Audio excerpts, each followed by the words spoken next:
South America, 1909.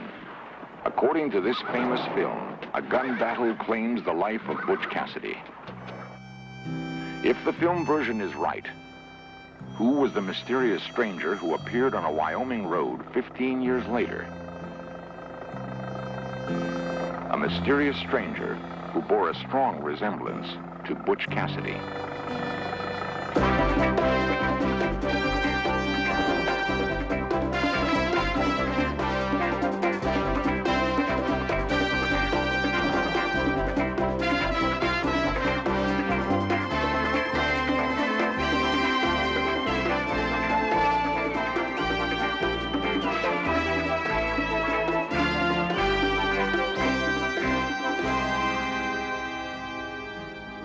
Much has been recorded of the life of Butch Cassidy, how he rode the outlaw trail with the notorious Wild Bunch.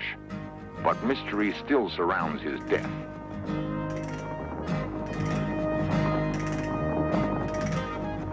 Now, those who have kept their silence for years are ready to reveal the true ending to this remarkable story.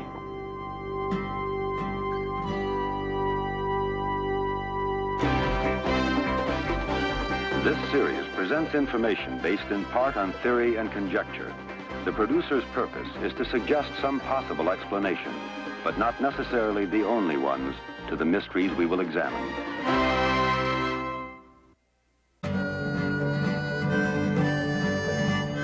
The vast panorama of the American West has always bred large legends. Tall tales abound of outlaws and lawmen who rode into history across the open landscape.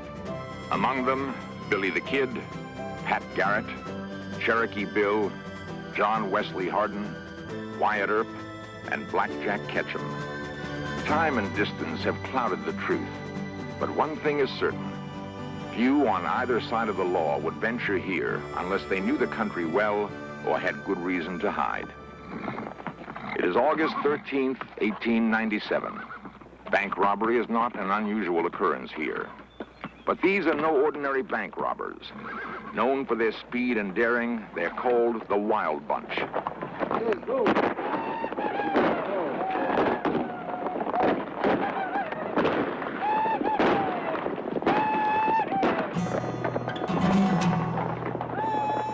Leading them is Butch Cassidy. He has herded cattle here and knows every canyon and mesa. For Butch, it was a short step from rounding up strays to rustling and then to robbing. A stretch in jail for a minor offense has settled the direction his life will take. A life he will one day admit was wasted and hurtful to those he loved the most. Butch becomes master of the fast getaway. Relays of horses have been staked out before the job. On fresh mounts, the Wild Bunch can outdistance any posse. In this way, they have robbed bank after bank over a wide area of the West. Montpelier, Idaho, Winnemucca, Nevada, Telluride and Denver, Colorado. $16,000, $17,000, $21,000, $30,000. The separate hauls added up to more than $200,000. By morning, the outlaws have left their pursuers miles behind.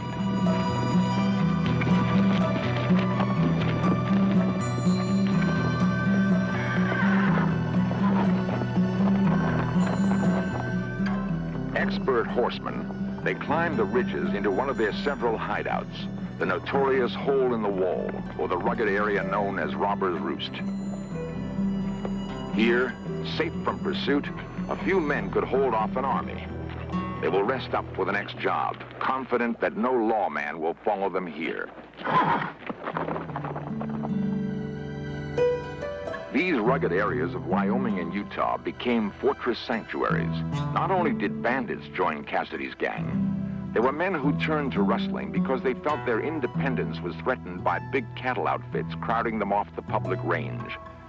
Into hidden canyons went stolen cattle, security against the excesses of the big ranchers. Butch Cassidy became a legend not only because of the mystery surrounding his death, but because his special character inspired a comparison to Robin Hood. During his career as an outlaw, A fortune in gold passed through his hands, but he seldom held on to much of it for very long. He seemed to delight in the chase more than the rewards. He gave money to ranchers and townspeople who were in need, and they, in turn, helped him with their silence.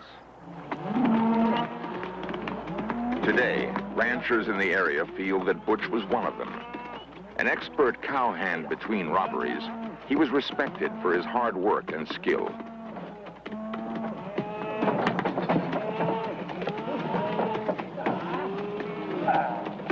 They don't condone what Butch did, but with their own independence threatened today by big mining interests, they understand some of the forces that drove him. And I found out later that it was Butch. I worked with his brother right here. His brother Joe, him and I herded cattle together. They wasn't killed in South America, I know that. Our search for where and when Butch did die took us to the remote Wyoming town of Baggs. Galloping down Main Street, guns blazing, they headed for the Bulldog Saloon, where they would cut the road dust out of their dry throats with strong whiskey. Restored, they would roust out Tom Vernon, who played fiddle and owned the local hotel. Then, rounding up the available ladies, they would dance all night. Sheriff Ross Moore, today's successor to frontier lawman, sums up his town's attitude. People around here thought old Butch was all right. He was a real nice fella, as far as they was concerned. He never done anything to anybody, and he always treated them right and never cheated them. Even though they were outlaws, these people on Snake River would do about anything for them. They'd stop at your place if you had a saddle horse, and their horse was tired. They'd take your horse and leave their tired horse and go on, but they'd always come back. And they never did anything wrong because they knew that if they rode in to this country, they could get a place to stay all night or a fresh horse. He was a good-hearted old feller. He wouldn't kill you. He'd just steal your money. They was good to these people on Snake River. But money in here, you know. Damn it, they was all good guys. For the most part, outlawing was hard and dangerous work. As an outlaw's reputation grew, so did the odds of getting caught. Alan Pinkerton's powerful detective agency assigned famed manhunter Charlie Siringo to take on the Wild Bunch. Though only 5 feet tall, Siringo could rope, tie, and ride with the best of them. Having spent a lifetime on the Western Range, he was well equipped to track his quarry. The Wild Bunch reacted to this pressure by moving into another lucrative field, train robbing. With Butch's masterminding, they continued to prosper. The Denver and Rio Grande Railway, $8,000. The Colorado and Southern, $45,000. The Union Pacific, $55,000. The Union Pacific responded by forming a special train-borne posse, transporting horses in a baggage car. About this time, Butch started working more closely with Harvey Longabout, known as the Sundance Kid. They shared a wry sense of humor. One day, after a particularly good haul, Butch and Sundance posed for a family portrait with the rest of the gang. It was a joke that would backfire and force them to flee the country. Sporting store-bought clothes and new derbies were Cool Killer Harvey Logan, Polecat Bill Carver, and Butch's pal, Sundance. Butch could barely suppress a grin at what he thought was a private joke. However, the proud photographer displayed the picture in his window, where it was spotted the next day by an amazed but delighted Pinkerton detective, who spread the alarm. Hearing this and sensing their luck had run out, the bandits bought tickets on the very trains they once robbed. An elegantly attired trio, Butch, Sundance, and his girl, the beautiful Etta Place, headed for South America by way of New York. The big city in 1902 must have been a dazzling sight to these now rich but still countrified Westerners.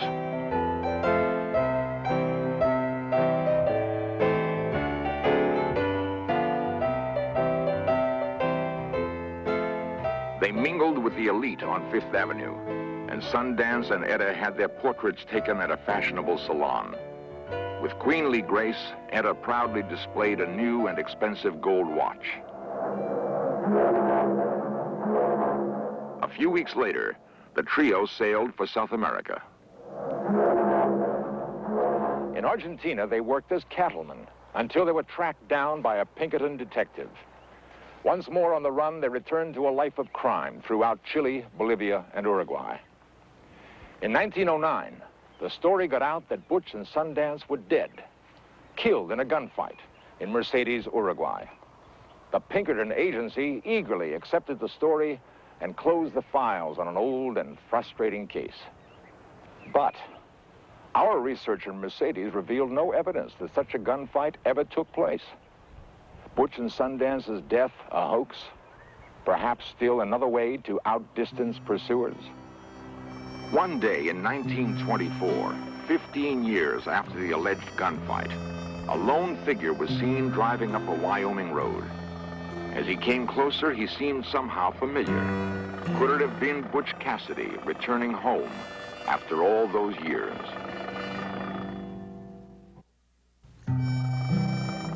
Many believe Butch Cassidy returned long after he was supposed to have died in a South American gunfight.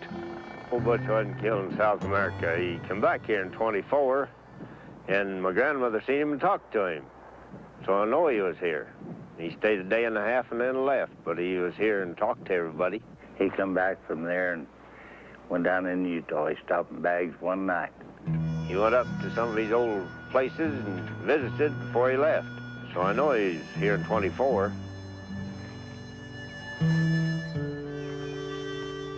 One can only imagine what might have gone through his mind if he had revisited the places of his raucous youth.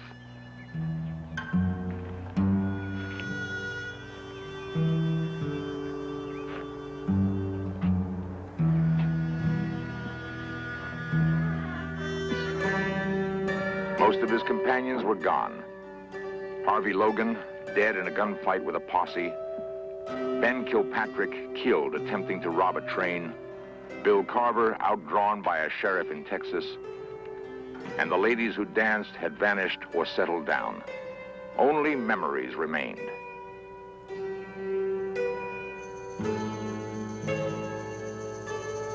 The memories live on in Bags. Recollections of those still alive who remember Butch's nostalgic homecoming.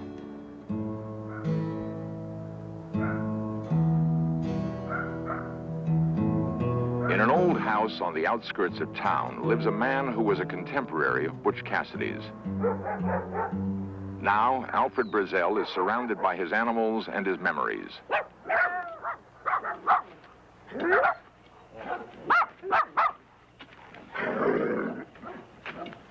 The dates he gives might be questioned, but he is positive about what he saw. He was not killed because in 1916, as sure as I ever stand right here, that I seen him right here in this store. I seen him with my own eyes. Now, Butch had 3 pack horses and 1 saddle horse. They were tied right out and, right at the side of the store. And he said, Ed, that I want you to go and get me 3 or 4 quarts of whiskey.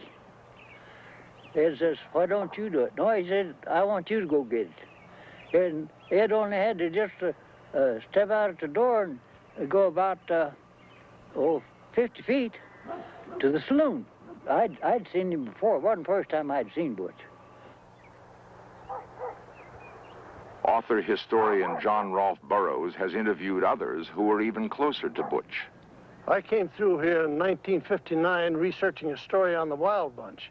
Among other people I talked to was Tom Vernon.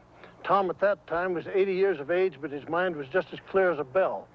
And among other comments I happened to make at that time was that I had read an article by Arthur Chapman to the effect that Butch Cassidy had been killed in Bolivia, in South America.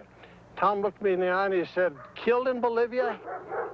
He said, Butch came through here in the early 20s and stayed with me 2 days. We talked over the old times, said there's no mistake. I knew every one of the Wild Bunch well. Now an expert historian has found evidence placing Butch Cassidy in this building in the early 1920s. John Burroughs has still more support for his conclusion. I met a man in Rock Springs by the name of John Taylor, who had known Butch Cassidy when Butch Cassidy worked in the butcher shop in Rock Springs, and that's where Butch incidentally got his nickname.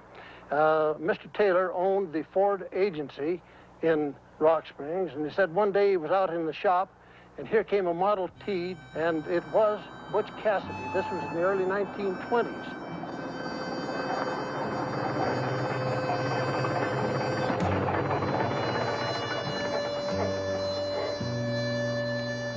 He said Butch didn't recognize him and didn't say anything, but he said there was no mistake, that he knew him well.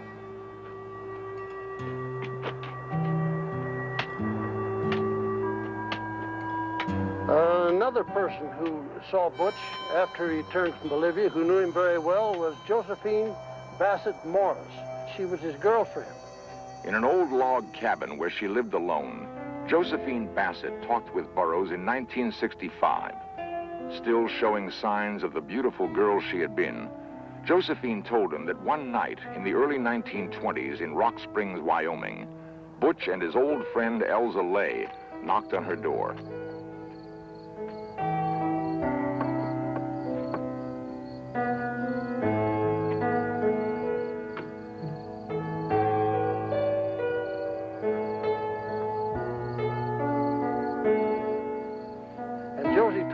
Said they were both a little out of condition, but we sat around and had a few drinks and reminisced about the old times.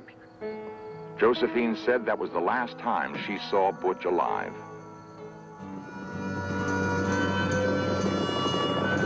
We had one more important stop to make, 300 miles away. In southwest Utah is the wild and beautiful country where Butch spent his childhood, where he learned to ride, where he roamed free, when his name was still Robert Leroy Parker, and he lived on the ranch his father homesteaded near Circleville. Lula Parker Bettinson, Butch's 93-year-old sister, remembers. When Butch came home, he went straight to the ranch, up at the Parker Ranch, because he thought we lived there.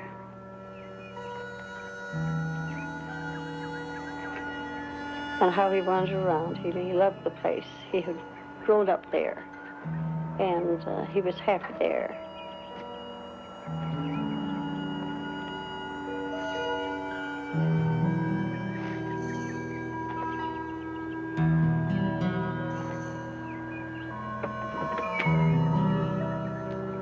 Disappointed to find no one there when he came to town.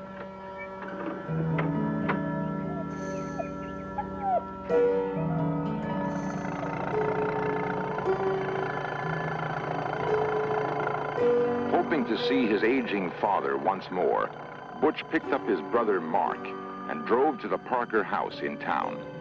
His father and Lula came to the door. When Butch drove into the yard, he and Mark got out of the car and walked over to the house. First, of course, he was a stranger. He just thought somebody come home with the boys. But as they looked at each other and got closer, they knew each other. And what a greeting it was to have him home again. When I first saw Butch, I looked at him and I thought, oh, he belongs here. He's ours, he must be, you know. And yet I didn't know. And my father said to me, he said, I'll bet you don't know who this is. He said, this is your brother, Robert Leroy. And of course, then it was just really, but I felt like my feet, I couldn't stand. I was shocked, you know, in a way. So I didn't have it very long because he's so warm and so wonderful. And was so tickled to see me that it all turned out just right. When he came home, he could talk of nothing but Mother. No matter what we would be talking about, he would go back to her. He felt so terrible because he felt that he'd hurt her so badly. And he really did. And he felt it. He couldn't live it down. He said it was his heartache. And my father said to him, he said, you know, my boy, he said, you could have been most anything. He said, I know. And all I done is make a wreck of my life. He wasn't a bit happy. I think he paid the debt over and over for what he done. Butch died in 1937 in the Northwest. And where he is buried, that is our secret. We do not tell it. My father gave us to understand when the word came of his death that there would be never be told, because they had chased him. He said they have chased him all his life, and now he's going to rest in peace. No matter what, I would never tell it.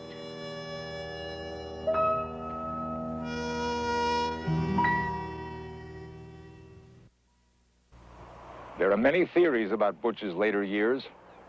In Billings, Montana, author Larry Pointer, after years of study, believes that this man, William T. Phillips, who moved to Spokane, Washington a year after Butch's supposed death, is Butch Cassidy. And the resemblance is remarkable. Phillips died in the Northwest in 1937, and his ashes were scattered over the Spokane River. An added irony is that for years, Phillips tried to sell the Butch Cassidy story to Hollywood. There were no takers. And what of Sundance and Etta? They seem to have disappeared completely from history. Only the legend remains. But legends die hard. We usually believe what we want to believe. Somehow we prefer to see Butch young and vigorous, falling in South America with guns blazing, rather than living out a mundane life. But wherever or whenever Robert Leroy Parker died, in our minds, he lives on as Butch Cassidy.